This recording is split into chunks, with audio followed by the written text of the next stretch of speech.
날씨의 변화가 느껴지십니까? 자연의 힘을 이길 수는 없습니다. 이제 어느덧 좀 날씨가 밤새 좀 선해지는 느낌을 가지고 있는데요. 여름 사역을 위해 수고하신 분들, 또 우리 여름 기간 동안 또 예배와 기도의 자리 지킨 성도님들께 감사를 드립니다. 오늘 소망교구 주간 예배를 위해 어떤 말씀을 전해야 되는지 기도하는 가운데 시편 39편을 정하게 되었습니다. 오늘 이 시편 39편을 본문의 말씀으로 선정한 이유에는 시편 39편에는 이 소망이라는 단어가 들어가 있기 때문입니다. 성서학자들은 시편 39편을 지혜시와 탄원시의 양식이 혼합되어 있다고 이야기를 합니다. 어떤 주석가는 시편 39편을 노인의 지혜가 담긴 기도시로 분류를 합니다. 본문을 묵상해 보면 다윗이 나이를 먹은 것에 대한 인식을 갖게 되었고, 삶을 돌아보면서 인생이 장구한 것 같지만 짧다는 것, 더덥고 험하다는 것을 깨닫게 되면서 인생 무상을 어떻게 극복해야 하는지 시편 39편에 기록을 해놨습니다. 여러분들은 언제 내가 나이를 먹었구나 느껴보셨습니까? 인생이 짧고 유한하며 사람이 수고하는 것이 참 더덥고 험하다는 것을 언제 인식하게 되셨습니까? 여러분들은 인생 무상을 어떻게 극복하고 계시고 삶의 의미와 존재 가치를 어디서 찾고 계십니까? 시편 39편은 이 질문에 대한 답을 다윗의 고백을 통해 들려주는 인생의 중요한 교훈이 담긴 말씀입니다. 시편 39편은 다윗의 결심으로 시작을 하고 있습니다. 어떤 결심인가? 나의 행위를 조심하여 혀로 죄 짓지 아니하도록 입에 재갈을 먹이겠다는 다윗의 결심이 1절에 나옵니다. 함께 읽겠습니다. 내가 말하기를 나의 행위를 조심하여 내 혀로 범죄하지 아니하리니 악인이 내 앞에 있을 때에 내가 내 입에 재갈을 먹이리라 하였도다. 아멘. 우리는 나이가 들어가면서 나름대로 결심을 합니다. 우리의 결심은 주로 어떤 형태의 결심인가? 다윗은 나이를 먹게 되면서 나의 행위를 조심하리라, 말로 범죄하지 않기 위해 내 입에 재갈을 먹이리라 결심을 하고 있습니다. 또한 다윗은 시편 39편에서 나이가 들면서 하나님께 지혜를 구하는 기도를 드리고 있습니다. 4절인데요. 여호와여 나의 종말과 연한이 언제까지인지 알게 하사 내가 나의 연약함을 알게 하소서. 사람은 유한한 존재라는 것, 인생은 언젠가 종착지에 도착한다는 것, 삶의 행보가 때가 되면 멈추게 되어 있다는 것, 다윗은 인식하고 있었습니다. 그래서 다윗은 하나님께 지혜를 구합니다. 나의 종말과 연한이 끝이 있다는 것을 알게 하시고 내가 얼마나 연약한 존재인지 알게 해달라고 인생의 지혜를 구하고 있습니다. 다윗은 인생이 참으로 짧다는 것, 더덥다는 것, 험하다는 것을 5절에서 고백하는데 함께 읽어볼 필요가 있습니다. 시작. 주께서 나의 날을 한 뼘 길이만큼 되게 하심에 나의 일생이 주 앞에는 없는 것 같사오니 사람은 그가 든든히 서 있는 때에도 진실로 모두가 허사뿐이니라고 다윗은 이야기합니다. 우리의 인생이 긴 것 같지만 순식간에 지나간다는 것 인정해야 됩니다. 사람이 분주하게 살아가지만 결국에 남는 것은 허무함이 남는다는 것, 다윗의 고백뿐만 아니라 우리 모두의 고백이 아닌가 생각됩니다. 사람은 무엇인가를 쌓기 위해 그림자처럼 돌아다니지만 결국에는 누가 그 쌓은 것을 거두어갈 것인지 아무도 모르는 인생의 불확실성을 다윗은 6절에서 이야기를 하고 있습니다. 진실로 각 사람은 그림자같이 다니고 헛된 일로 소란하며 재물을 쌓으나 누가 거둘는지 알지 못하나이다. 사람이 대단한 능력을 가진 것 같지만요, 사실은 한치 앞을 모르는 존재가 사람입니다. 성경이 말씀하는 우리의 실체, 사람은 5분 앞에 일어나는 일을 모른다는 것입니다. 누군가 그랬습니다. 사람이 5분 앞에 일어난 일을 알 수만 있다면 신처럼 될 수 있다고 그랬습니다. 하지만 사람은 한치 앞을 알 수 있는 능력이 없습니다. 결국 다윗은 인생의 허무함, 덧없음, 불확실성을 인정하면서 하나님께 시선을 돌릴 수밖에 없었습니다. 오늘 본문에서 가장 중요한 말씀이 7절입니다. 우리 7절을 다 함께 읽겠습니다. 시작. 주여 이제 내가 무엇을 바라리요? 나의 소망은 주께 있나이다. 아멘. 주여 이제 내가 무엇을 바라리요? 나의 소망은 주께 있나이다. 다윗의 고백이지만 우리 모두의 신앙 고백 될 수 있기를 간절히 소망합니다. 다윗은 마지막으로 우리는 나그네와 같은 존재이며 믿음의 조상들처럼 거류하는 자의 불과함을 인식하면서 언제든지 하나님께 돌아갈 준비를 해야 된다고 12절 말씀을 기록합니다. 우리 함께 읽겠습니다. 여호와여 나의 기도를 들으시며 나의 부르짖음에 귀를 기울이소서. 내가 눈물 흘릴 때에 잠잠하지 마옵소서. 나는 주와 함께 있는 나그네이며 나의 모든 조상들처럼 떠도나이다. 아멘. 성경을 연구하는 학자들은 시편은 우리에게 인생의 중요한 고운을 가르쳐주는 책으로 이해를 하고 있습니다. 예를 들어 찬양시는 하나님이 어떤 분인가를 알게 해주고, 탄원시는 사람이 어려운 지경에 빠졌을 때 어떻게 하나님의 도우심을 구하는 기도를 드려야 되는지 알려주고, 감사시는 하나님의 은혜로 위기의 구렁에서 벗어난 사람이 어떻게 하나님께 감사의 기도를 드려야 되는지 그것을 가르치는 것이 시편이라 말할 수 있습니다.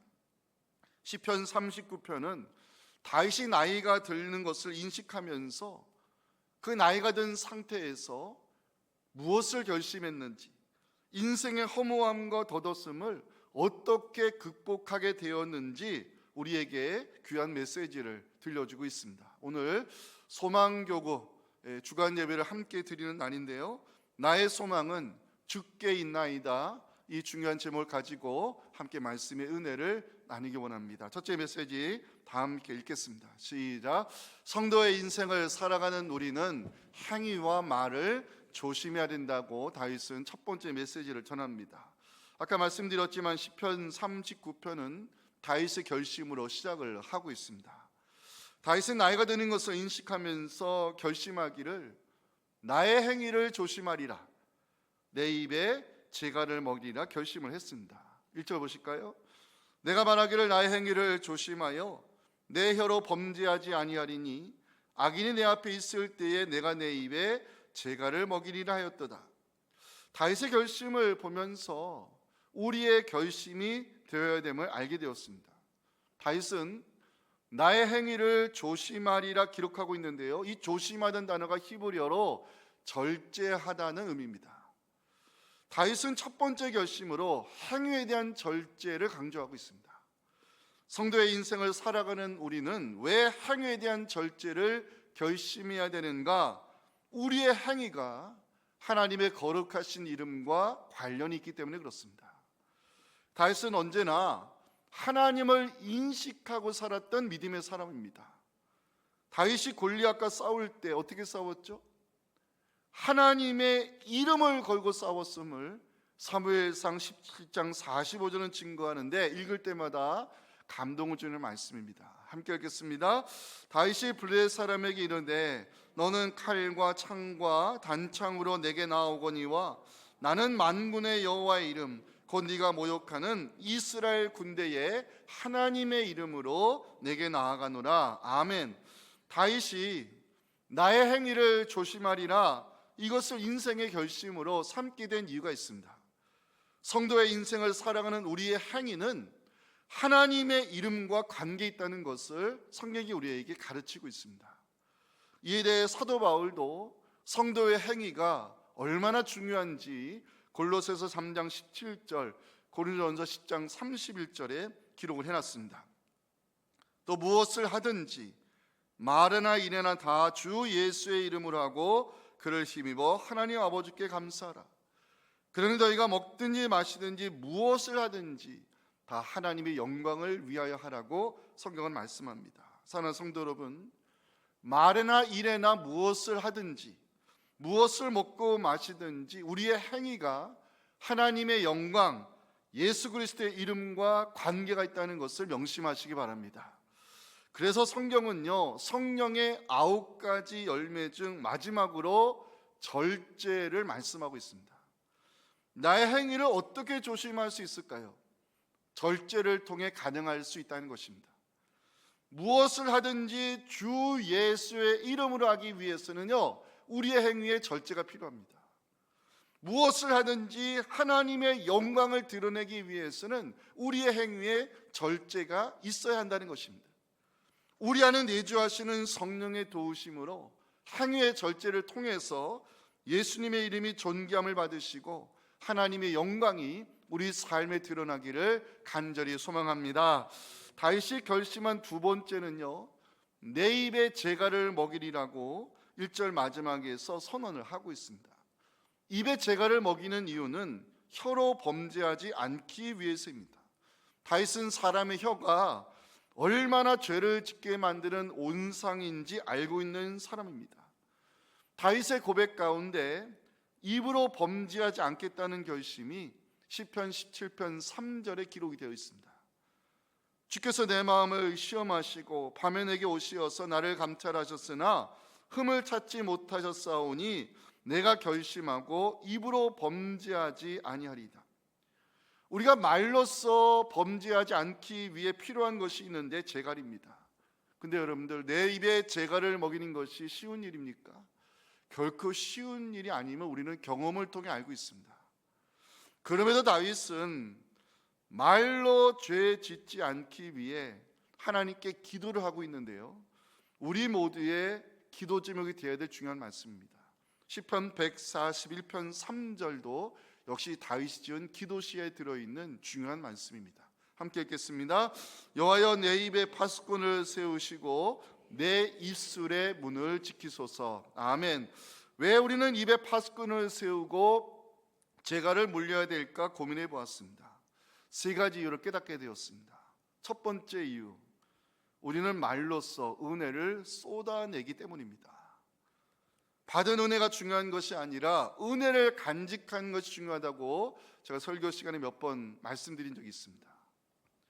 그럼에도 우리는 해서는 안 된 말을 하게 되면서 받은 은혜를 말로 쏟아낸 적이 한두 번이 아니었음을 우리는 인정하지 아니할 수 없습니다. 은혜를 받는 것 중요합니다. 근데 받은 은혜를 간직하는 것이 더 중요함을 기억하시고 말로써 은혜 쏟아내는 일 없도록 입에 파수꾼을 세우는 우리 모두가 되었으면 좋겠습니다. 왜 우리는 입에 파수꾼을 세우고 재갈을 물려야 되느냐? 두 번째 이유는요, 말은 주워 담을 수 없기 때문입니다. 한 번 내뱉은 말 주워 담을 수 없고요, 사람은요 많은 말을 하게 되면 실수하게 되어 있습니다. 저도 최근에 생각지도 못한 말 실수를 하게 되면서 제 자신에게 얼마나 실망을 했는지 모릅니다. 야고보서 3장 2절에 보면 사람은 말을 하다 보면 실수하게 되어 있다고 기록하고 있습니다. 우리가 다 실수가 많은데 만일 말에 실수가 없는 사람이면 그 사람은 온전한 사람이라고, 괜찮은 사람이라고 성경은 언급하는데 이게 참 쉽지가 않습니다. 말은요 주워 담을 수 없습니다. 그래서 말을 많이 하다 보면 실수할 수밖에 없습니다. 그래서 우리는 때에 맞는 말을 할 수 있는 언어의 훈련이 필요함을 잠언서 15장 23절은 강조하고 있습니다. 함께 읽어볼까요? 사람은 그 입의 대답으로 말미암아 기쁨을 얻나니 때에 맞는 말이 얼마나 아름다운고. 아멘. 왜 우리는 입에 파수꾼을 세우고 재갈을 물려야 되느냐? 세 번째 이유는 말은요 그대로 되는 힘이 있기 때문에 그렇습니다. 우리가 입에 재갈을 먹여야 할 때가 있습니다. 불평과 원망의 말을 하고 싶을 때입니다. 기억하시겠지만 불평과 원망의 말은 우리 인생을 불행한 인생으로 이끌어간다는 사실 성경이 증거하고 있습니다. 광야 여정기를 기록한 책이 뭐죠? 광야 40년의 여정기를 기록한 책이 민수기 아닙니까? 근데 그 민수기에 보면 하나님이 선언을 하시는데 어떤 선언이냐?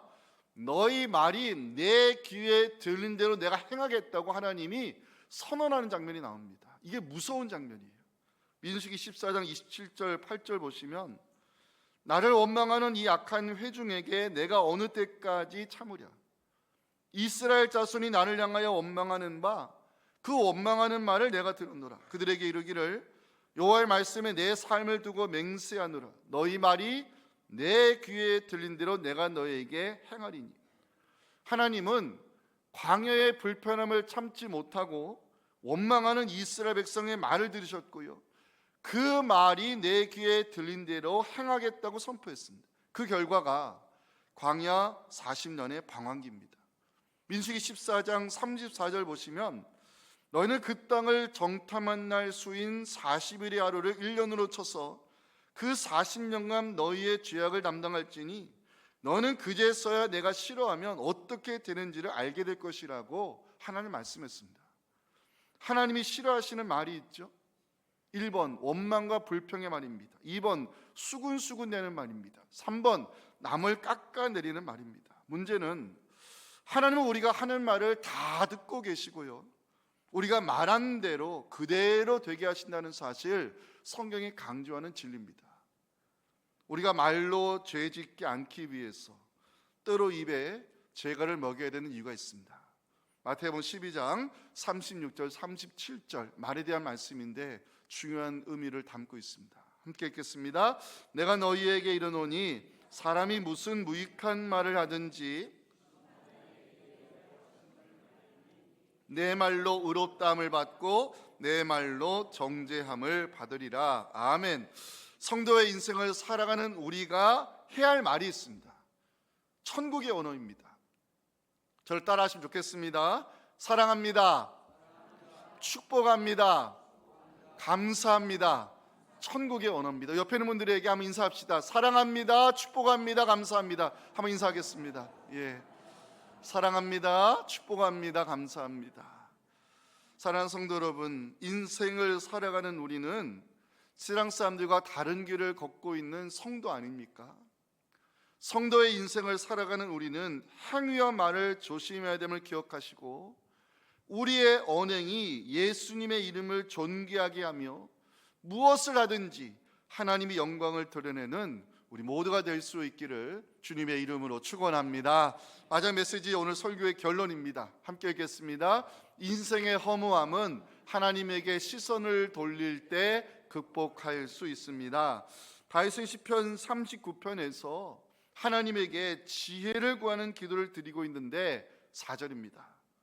여호와여 나의 종말과 연한이 언제까지인지 알게 하사 내가 나의 연약함을 알게 하소서. 4절에 알게 해달라는 간구가 2번 나오죠. 성경은 알아가는 것을 지혜로 정의하고 있습니다. 무엇을 알게 해달라는 것입니까? 인생에는 끝이 있음을, 사람은 연약한 존재임을 알게 해달라는 것이 지혜를 구하는 다윗의 기도였습니다. 인생이 장구한 것 같지만요, 언젠가는 멈추게 되어 있고 사람이 대단한 것 같지만 연약함을 안고 있습니다. 로마 시대 사람들이 썼던 격언 중에 메멘토 모리라는 말이 있습니다. 들어보셨습니까? 메멘토 모리, 죽음을 기억하라는 뜻입니다. 원정에서 승리하고 돌아와 개선 행진을 하는 로마 장군에게 포로로 끌려가는 노예들이 뒤에서 외쳤던 말이 메멘토 모리입니다. 승리에 취해 있는 당신도 언젠가는 인생의 끝이 오기 때문에 죽음을 기억하라고 끌려가는 노예들은 뒤에서 메멘토 모리를 외쳤다고 합니다. 다윗은 나이가 들면서 인식하는 것이 있었습니다. 인생의 시간이 참으로 순식간에 지나간다는 사실, 삶이라는 것이 덧없고 험하다는 사실을 5절에서 고백을 합니다. 주께서 나의 날을 한 뼘 길이만큼 되게 하심에 나의 일생의 주 앞에는 없는 것 같사오니 사람은 그가 든든히 서 있는 때에도 진실로 모두가 허사뿐이라고 다윗은 이야기를 합니다. 다윗은 사람의 인생을요 한 뼘 길이로 비유를 하고 있는데요, 한 뼘 길이가 히브리 문화에서 어떤 길이냐면 엄지 손가락을 제외한 이 나머지 네 손가락의 넓이가 바로 한 뼘 길입니다. 히브리 사회에서 도량을 사용할 때 가장 작은 단위가 한 뼘길입니다. 인생이 그만큼 짧다는 것을 다윗은 나이가 들면서 인식하게 되었던 것입니다. 또한 다윗은 지나온 삶을 돌아보면서 사람이 참 많은 수고를 하고 살아가는데 남는 것이 허무밖에 없다고 5절 마지막에 허사란 단어를 사용하고 있습니다. 이 허사가 무슨 뜻인지 알고 계십니까? 제가 국어사전을 일부러 찾아봤습니다. 허사, 국어사전에서는요, 보람을 얻지 못하고 쓸데없는 노력을 가리킬 때 이 허사라는 단어를 씁니다. 성경은 왜 사람이 하는 일이 허사라고 이야기하는 것일까? 여러분 기억하실 것이 한 가지가 있는데 5절 마지막을 보십니다. 5절 마지막 보시면 사람은 그가 든든히 서 있는 때에도 진실로 모두가 허사뿐이니라고 다윗은 기록합니다. 다윗은 여기서 이 사람이라는 단어를 히브리어 아담이라는 단어를 사용을 했습니다. 아담, 히브리어로 불다라는 뜻인데 결국에는 다시 흙으로 돌아가는 존재가 사람이라고 다윗은 여기서 고백을 합니다.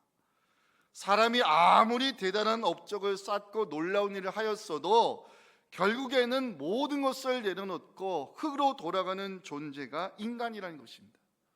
이 사실을 깨달은 다윗은 사람은 그림자같이 돌아다닐 뿐 수고하고 노력하여 재물을 쌓아도 그 쌓은 재물을 누가 거둬갈지 아무도 모른다고 6절에서 기록을 하고 있는데 의미가 담긴 말씀이라 생각됩니다. 함께 읽어봅니다. 진실로 각 사람은 그림자같이 다니고 헛된 일로 소란하며 재물을 쌓으나 누가 거둘는지 알지 못하나이다. 다윗은 사람이 하는 수고를 그림자같이 다닌다고 표현을 하고 있는데요, 그 이유는 사람이 분주하게 살아도 그 쌓아놓은 것을 누가 거두어 갈지 모르는 인생의 불확실성 때문입니다. 예수님도요, 인생의 불확실성에 대해서 언급을 하셨는데 누가복음 12장 16절부터 제가 한번 읽어 내려가겠습니다. 또 비유로 그들에게 말하여 이르시되 한 부자가 그 밭의 소출이 풍성함에 심중에 생각하여 이르되 내가 곡식 쌓아둘 곳이 없으니 어찌할까 하고 또 이르되 내가 이렇게 하리라. 내 곡간을 헐고 더 크게 짓고 내 모든 곡식과 물건을 거기 쌓아두리라. 또 내가 내 영혼에게 이르되 영혼아 여러 해 쓸 물건을 많이 쌓아두었으니 평안히 쉬고 먹고 마시고 즐거워하자 하리라 하되 하나님은 이르시되 어리석은 자여 오늘 밤에 내 영혼을 도로 찾으리니 그러면 내 준비한 것이 누구의 것이 되겠느냐 하셨으니 자기를 위하여 재물을 쌓아두고 하나님께 대하여 부여하지 못한 자가 이와 같다고 예수님이 말씀했습니다. 주목하실 것은 어리석은 부자 비유에서는요, 이 쌓다라는 단어가 무려 4번이나 등장하고 있다는 것입니다.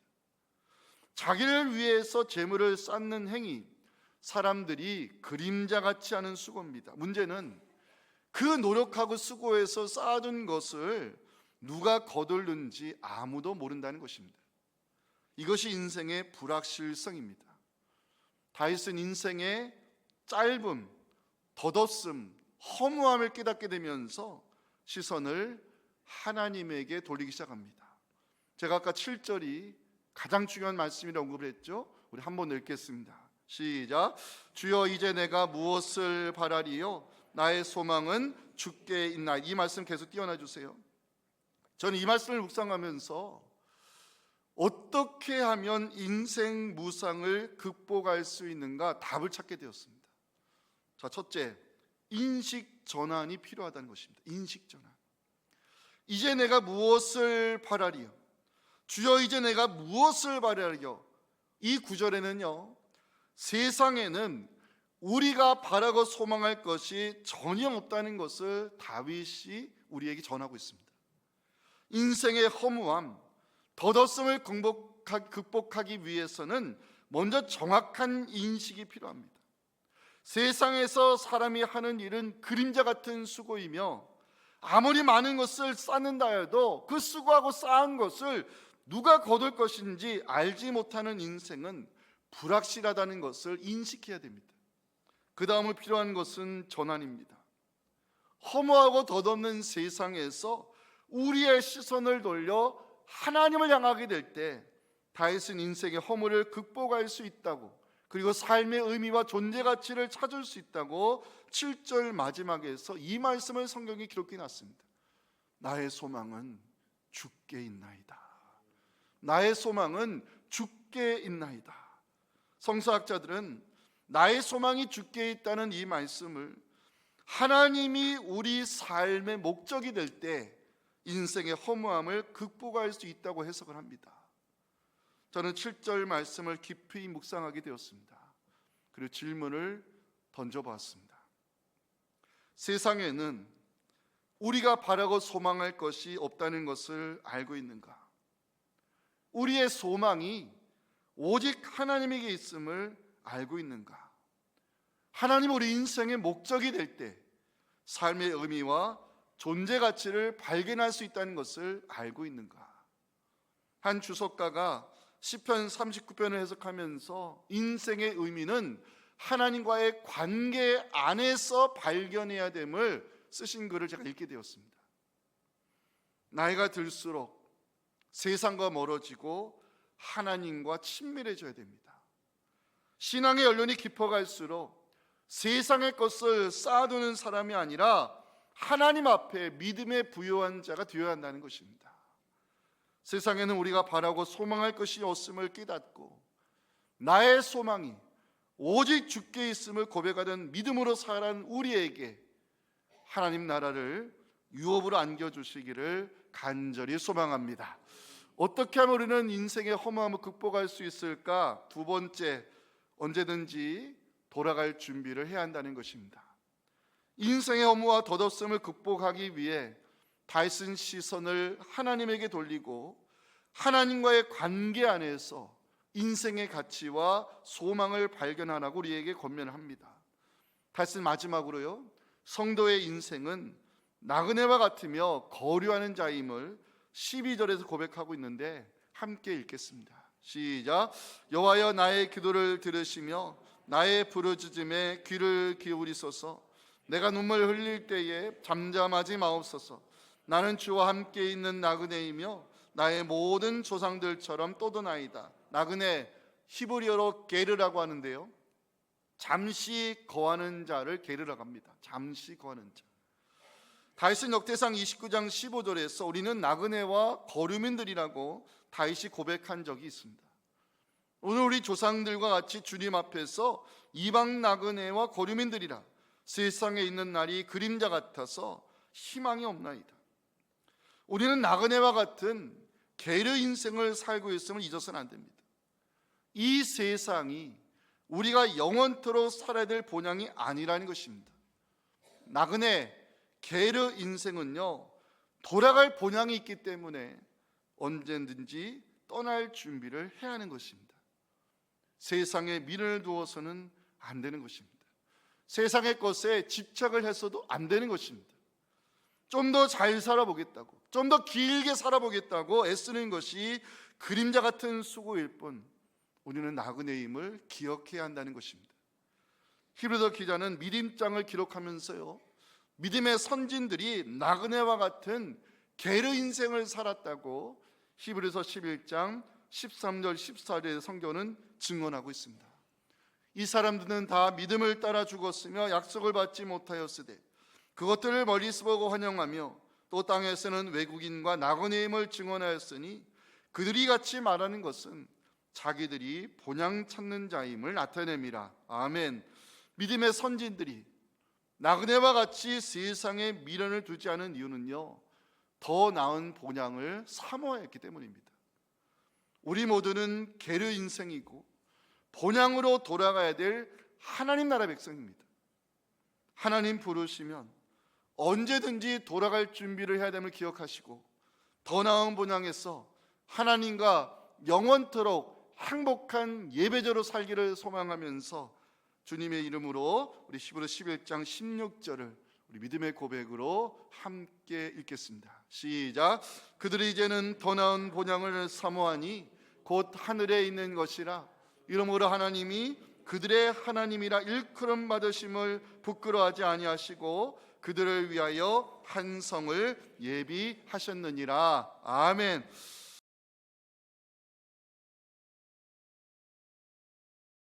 지금은 우리 구주 예수님의 은혜와 우리의 시선을 주님에게로 고정시켜 인생의 소망을 들고 살게 하시는 아버지 하나님의 크신 사랑과 성령의 동행하심이 오늘 시편 39편을 통해 주신 이 진리의 말씀을 가슴에 새기며, 주여 이제 내가 무엇을 바라리요, 나의 소망이 오직 주께 있다는 이 믿음의 고백 하나 붙들고 살기를 소망하는 우리 사랑하는 소망 식구들의 믿음의 여정과 이들의 기도 제목과 오늘 함께 예배드리는 모든 예배자들 위해 지금부터 영원토록 함께 하시기를 간절히 축원하옵나이다.